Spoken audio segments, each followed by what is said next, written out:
Setting up your own business can be daunting, but imagine moving to a brand new country and having no network, no contacts list, and making a new start there. That's what today's guest, Alessandra Garcia of Orsetto Interiors, did. Let's find out how she got on.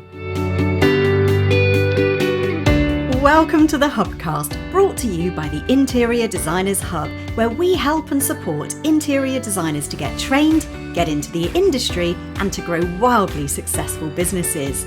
If you want to work in the field you love, create the lifestyle you desire, and make the money you truly deserve, you're in the right place.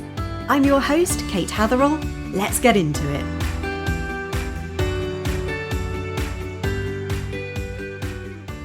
Hey there, I am so excited today to be joined by Alessandra Garcia, who is here to share her journey into interior design. Hi Alessandra, how are you? Hi Kate, I'm good, thank you. How are you? I'm well, thank you. Thanks so much for agreeing to be on our Hubcast today. Oh, I'm so excited. Me too, that makes two of us. Amazing. So Alessandra, tell us a little bit about your business. What's it called? Where are you based? What sort of design do you do? Yes, so my business is called Orsetto Interiors, and I am based in Battersea in London, and I do residential and also commercial projects. Amazing. So you do a real mix of different things. Yes, I do, and also project management. Okay, so you do the kind of the whole thing as well. Amazing. Brilliant. Yes. And is interior design something that you've always done? Has this been your entire career, or have you done other things as well? Well, I started my journey as an architect. I graduated in Mexico. I'm from El Salvador. But when I moved here, I realized that I could not market myself as an architect because I wasn't REBOR chartered or qualified here in the UK. So that's when I decided to transition into interior design. Okay. So is that kind of different international standards? Would you have had to do more qualifications in the UK if you'd have wanted to continue with the architecture? Yes, exactly. And I had already done postgraduate degrees in interior design and furniture design. So it was a natural fit because I was already doing it when my clients wanted me to design their homes, for example, and then they got used to me and wanted me to design the interiors as well. Amazing. Okay. So, and how did you find that transition from the sort of architectural background into interior design? I mean, obviously you've done some training in it, but obviously it's a different kind of angle, really, a different sort of perspective on design. Yes, it's different because in architecture is more like a macro view, whereas interior design is more of a micro. Yes. Absolutely. Micro view. And more about the details, and also spaces here and lighting is different as well. Amazing. And how did you feel about making that transition from one to the other? Well, I mean, I was already kind of doing it over there. So it was more about the transition of doing it in a different country. That was more of a challenge. Yeah. And what things did you find challenging? Because I can imagine coming to a new country and not really having that network around you of contacts and support. How was it for you? Yes, I mean, for me, I think that was like the biggest thing about also like Hub Insiders that helped me, not only with networking as in what suppliers and that kind of thing, but also because I came from a different continent. I just didn't know brands, and I mean, you can see something online and you don't know if it's good quality or not. Absolutely. And that difference between, I always think that one of the things that makes you successful as an interior designer is about your brand knowledge, knowing what to source, where to source it from. And when you've got an idea in your head, you know exactly where to go. But I imagine if you move to a new country, it's just all brand new. Yes, it's all brand new. And that's the thing. Over there, I knew where to go, and the street where all the tiles were, the street where all the fabrics were. Whereas here, I had to like learn, but that's where like the hub came really handy for me, because it's just like an infinite source of knowledge there that you can just tap into when you need it. I'm always amazed at the questions that get answered in there, and somebody will ask a question and you think that's really random. Nobody's going to know the answer to that, and all of a sudden somebody jumps in and says, "Oh, yeah, I've done that." Yes, and I love it. And sometimes I'm not like I try to engage, but if I'm not engaging, at least like at nighttime, I try to read, because you learn so much, and especially me, where everything is new, I just need to absorb like a little sponge. Yeah, absolutely. And you can learn so much from listening to other people's questions and hearing their experiences as well. I remember we had a question a while ago. Somebody said, I'm designing a tax shop. Has anyone done that before? And sure enough, I thought there's no way anybody's going to have designed a tax shop. How niche is that? And then all of a sudden there was somebody that said, oh yeah, I've done that. And, let's collaborate. And, that was amazing.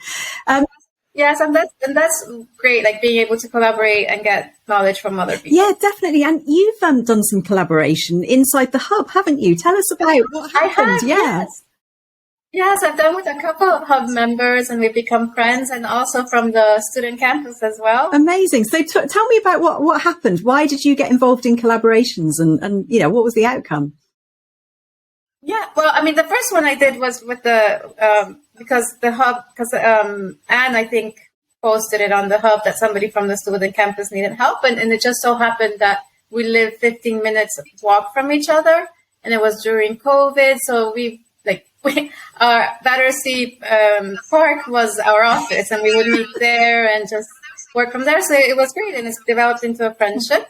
And we because we were living so close and like the same things, we would just go walking, cross the river to King's Road, and just window shop when everything was closed. Oh, how lovely. So kind of making friendships as well as, and that kind of collaboration rather than competition is such a nice thing as well, to be able to work with other designers rather than seeing them as competition as well. It really is. And I've been doing it also with other hub members now. That's just, they've asked for help, and I'm like, yeah, I'm happy to do it. Awesome. It's so good. That's, it's a real kind of hub thing, isn't it? It's jumping in and helping each other out. It's amazing. Yeah. Yeah. So thinking about that time when you were transitioning and you came to this country and you wanted to set up a business.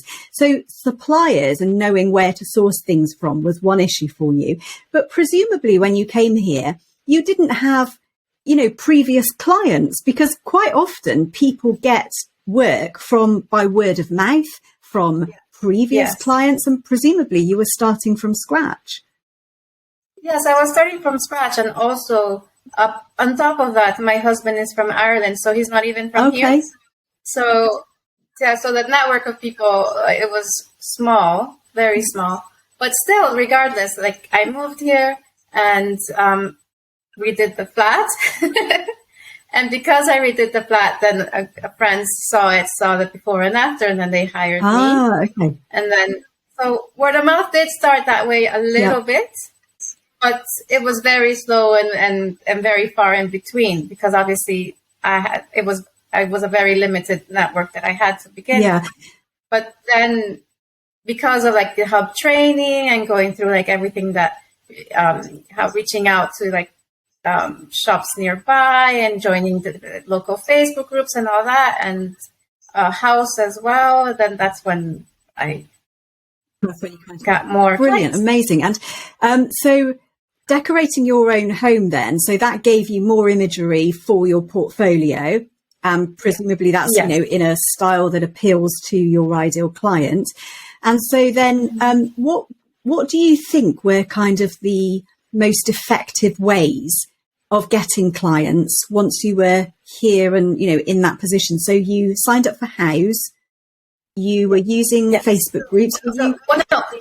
I didn't sign up for House until after I joined the hub. So basically my savior was the hub because it gave me a structure, something to follow and steps to follow to achieve my goal.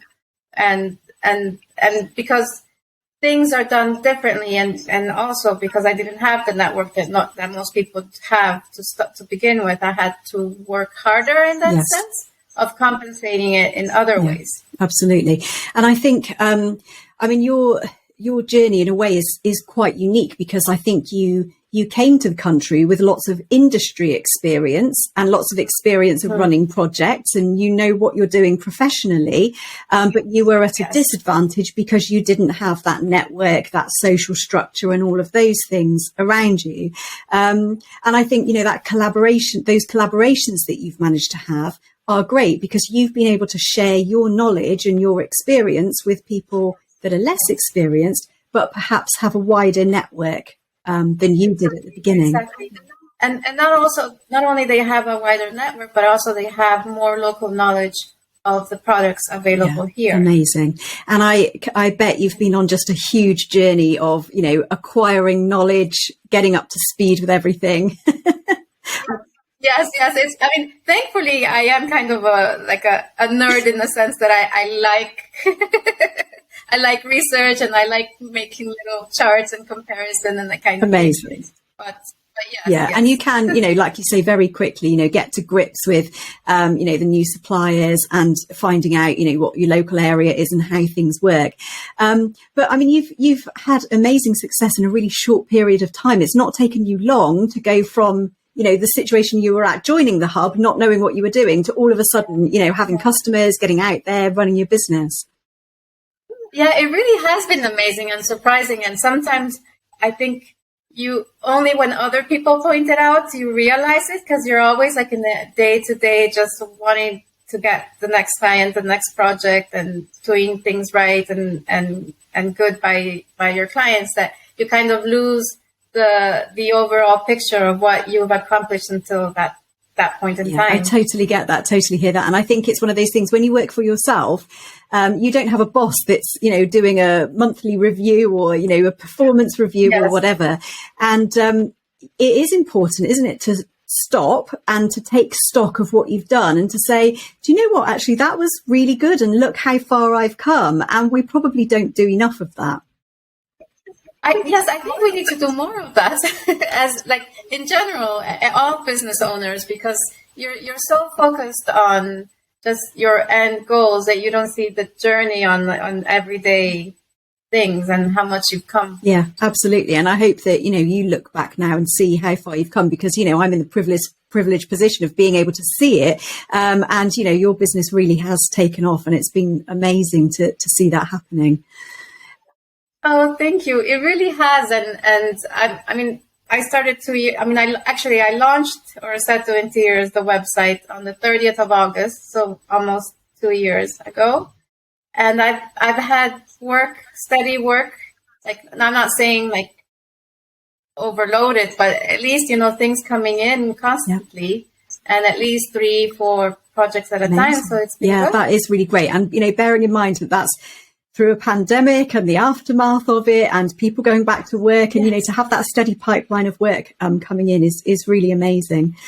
So if I can ask you about some of the difficulties that you faced, what sort of things, what fears or worries have you had that you've had to overcome to get where you are? Yes. So my first fear was that my mindset was that I needed to work in architecture, and the fear was I can't work in this, and I'm not going to do what I love. And then realizing, thanks to you, that I didn't need to be qualified to be an interior designer, and I could do what I love through that avenue. So it's about seeing that there are different ways to different roads you can take to get to where you want to be, and it doesn't have to be the set road that you think it is. Amazing. And but just changing that mindset. And that sort of confidence to know that you can do it as well. And I know that you have oodles of experience, but as you say, if it's, you sort of see it in an architecture box, but actually it's infinitely applicable to what we do in interior design. Very transferable skills. Exactly.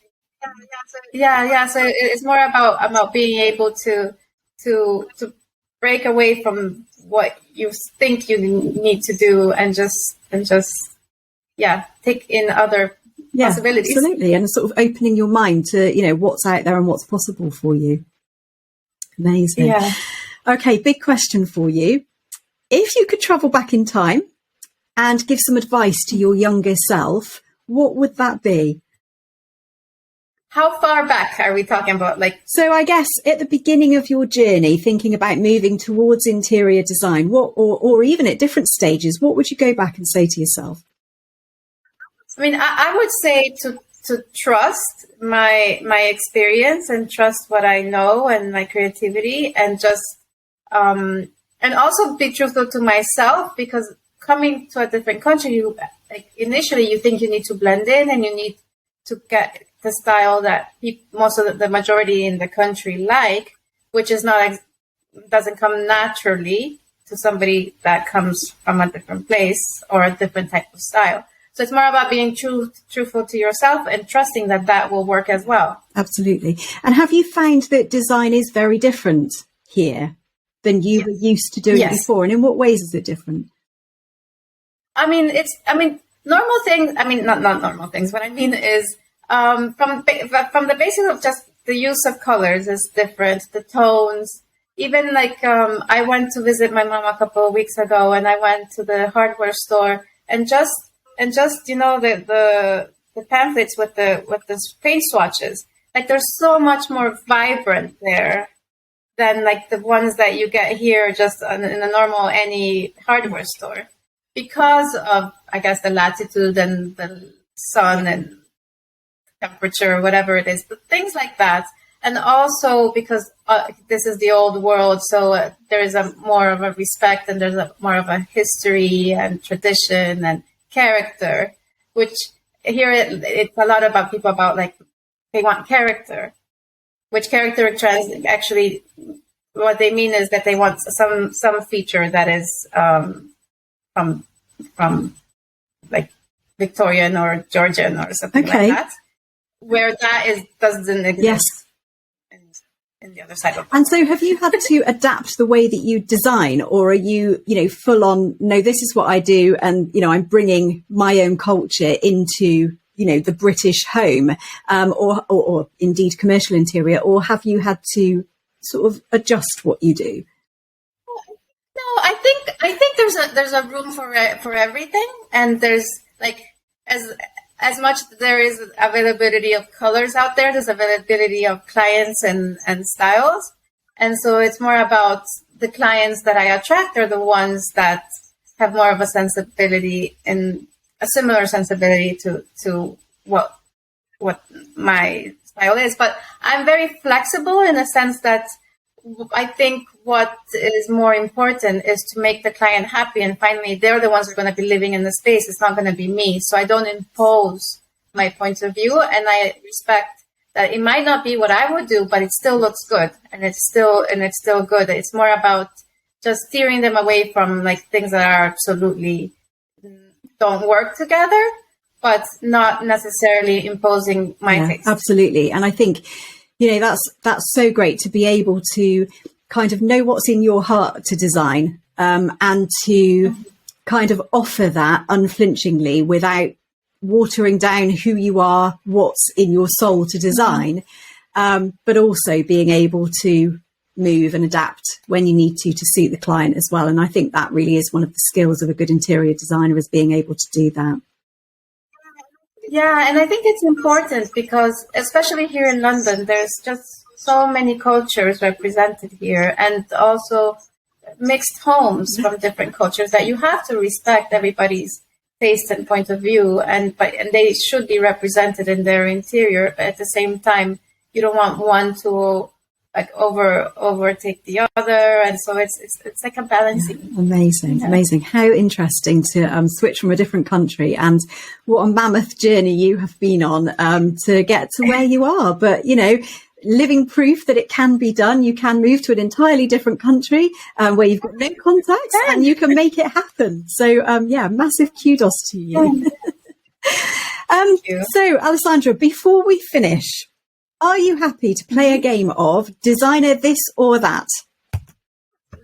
Yes, I love games. I love games too. And I thought, if I'm going to do a podcast, I'm sure that I can shoehorn a game into here somewhere. All right. So I'm going to put a minute onto the timer, and I'm going to ask you a range of this or that questions. Are you ready? Okay. Ready. Floral or plain? Plain. George Clark or Kevin MacLeod? Kevin MacLeod. Symmetrical or asymmetrical? Symmetrical. Carpet or hard flooring? Victorian or Edwardian? Victorian. Faux plants or real plants? Real plants. Flower and ball or Dulux? Dulux. Geometric or botanical? Geometric. Glam or rustic? A little bit of both, can it be? But if not, I think it would be rustic. Lawrence Llewellyn Bowen or Kelly Hoppen? Kelly Hoppen. New or recycled? New. Spots or stripes? Stripes. Dark or light? Light. And there we are. That's the timer. Amazing. Fun game. Thank you so much, Alessandra. You've been a good sport. Thank you. So that brings us to the end of today's Hubcast. Thank you so much for being here.